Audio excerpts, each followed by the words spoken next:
What's up, guys? My name is Mike of Coed Gaming, and the official trailer for Project DIVA Future Tone has finally arrived, and with it brings a whole slew of new information.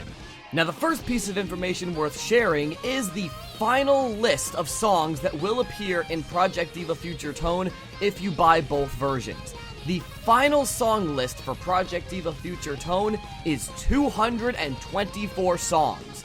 Now, I imagine this can lead to some concern. What happened to the other 6? We know that there's currently 230.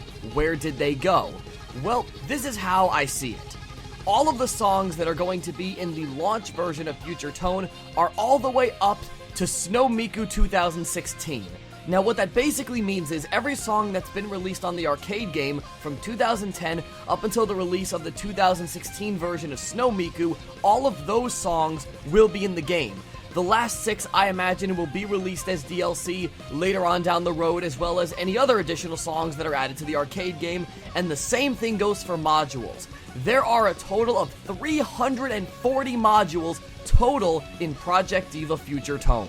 But it does not stop there. There is a slew of new details that we need to cover, the first of which is a head-swapping feature. Now, you may be wondering, what the hell does that mean? Basically, every module usually will have its own unique hairstyle that it'll come with. Maybe bunny ears on top of that, or a tiara, or whatever.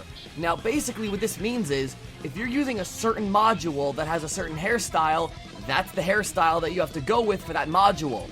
But, as made famous in the Project Mirai games, you can now mix and match modules, costumes, with different hairstyles and head accessories. So, for example, if one costume that Miku has, her hair is short, but you really like the outfit, you can mix and match that outfit with a hairstyle where it's completely long, or it's down, or something like that.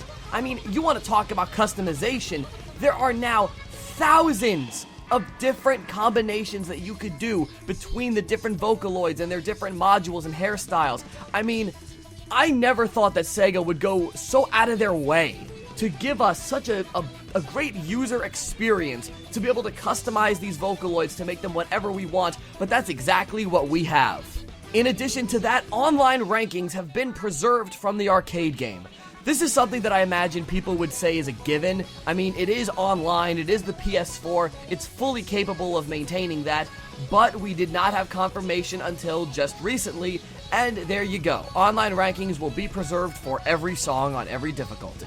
Next on our list is Survival Mode. Now, unfortunately, I could not find a ton of information on Survival Mode, but from what I understand, you play some of the hardest songs in the game, one after the other, until you die.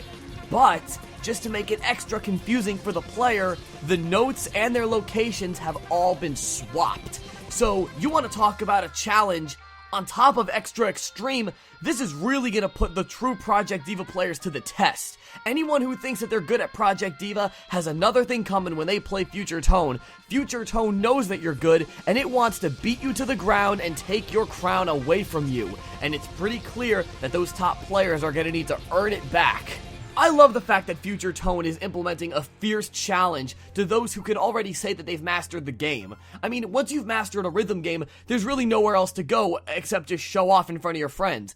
This, on the other hand, continues to add new challenge to the game, and for new players, something to work towards. And finally, the last piece of information regarding new features is the addition of a practice mode, in which you can play any song you want at any difficulty, but you can start the song at any point of the song. So let me paint a picture for you. Let's say you're trying to get a perfect on a song, right? Now, you've played this song many times, and you can get through the song no problem, but there's one part of the song that you always mess up on, throwing off your perfect attempt. And on top of that, this part of the song only takes place near the very end, meaning the only way to practice on this part of the song is if you play the song all the way through, getting a perfect up until that point, and then you have that part of the song to work with, and you only get one shot. This, on the other hand, is completely different. Say you wanna do just that. You wanna practice on the hardest part of the song, but it's near the end, or it's near the middle, or it's anywhere but the very beginning.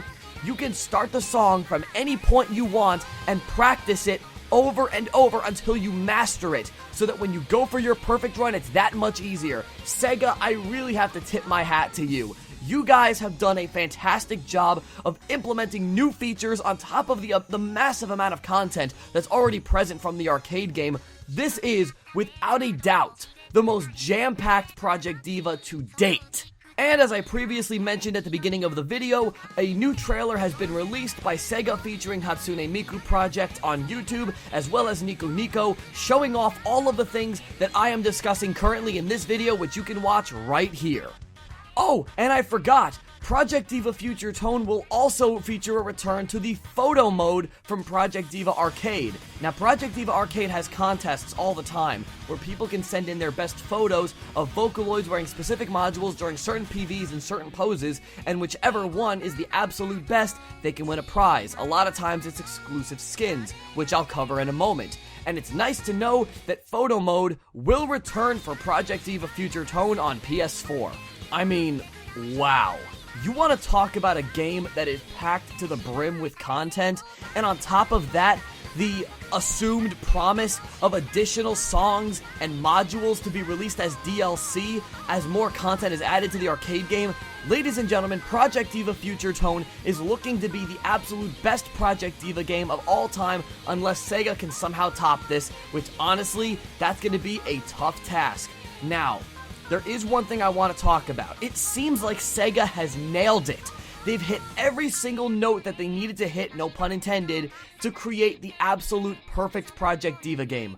But there is one thing going into the game.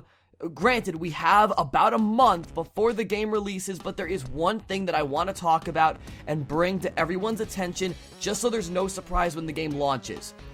As it stands right now, there are no skins in the entire game.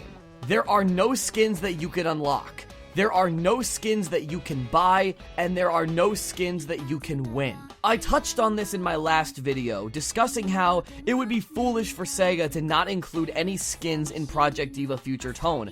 I mean, they're building the game as the spiritual successor to the arcade game, bringing it over to the PlayStation 4, with all of the features that come with it, and new ones as we've seen. So why then would there not be any skins? Now, in my last video, I talked about how I was afraid that there wouldn't be any skins because of the fact that all the skins have a little window in the bottom right corner for the score to sit in. But as we've seen in every screenshot and every piece of gameplay from Future Tone, the score has been moved from the bottom right to the top right, which would mean that all the skins would have to either be redesigned, or the box would have to sit there and do nothing, or there wouldn't be any skins at all. And it looks to me like there aren't going to be any skins at all. This is a little bit, not worrisome, but confusing to me. I mean, Sega has gone so all out to pack this game with songs and modules and new content on top of what's already there. The fact that there are no skins is a little bit perplexing to me. Now, that doesn't mean that there won't be skins later. We already know that the game can support DLC without even being told up front that there's going to be additional song packs. We know that the PlayStation Store icon is in the main menu, so you will be able to download new content to the game. They're keeping it open for that very reason. So maybe skins will be added later, and maybe they're still working on modifying every single skin. Keep in mind, there's 220 skins in the entire game, currently. I mean, it's not like where the songs don't need to be changed. The modules don't need to be changed, although they did do the head swapping feature, which is impressive. You know, as a whole, the songs don't need to be changed. The modules don't need to be changed. The customized items don't need to be changed, but the skins would have to be changed if they were going to be added. Now, maybe that means later on down the road, when the game has been out for a while and Sega has a little bit more time to finish up all the skins, they'll release them as DLC, or it'll be a free update where we can start winning the skins. But as it stands right now, when the game officially ships on the 20th of June, there are no skins currently in the entire game. That's a little bit of a letdown for me, but at the same time, it's not game-breaking and it doesn't affect gameplay at all. It's just for show. But it does kind of play into this whole idea of, if you're going to have all the content from the arcade game, have all of the content from the arcade game. And plus, series director Utsumi Hiroshi said that they wanted to put out quote-unquote a final version of the game, quote-unquote, to show how much effort has gone into its creation. well, skins do take a lot of effort to make. I mean, someone has to sit down and make them. So I really can't see there never being any skins in the entire game, ever. I would imagine if they're going to be released, they're going to be released post-release of the game as either DLC or a free update, or in some way, shape, or form, they're going to be added to the game. At least I hope so. If they never make it into the game, at least we have a boatload of content to work with and have fun with. Guys, make sure to check out the rest of Coed Gaming and all of my videos talking about Project DIVA. Until next time, take it easy. What's up, guys? Thanks so much for watching, and I really hope you enjoyed that video. If you haven't gotten a chance to already, make sure to check out last week's video, which can be found right here. Also, if you haven't gotten a chance to already, make sure to like our Facebook page and follow us on Twitter. And while you're at it, make sure to check out the rest of Coed Gaming, where we upload gaming videos every single week. And as always, game on!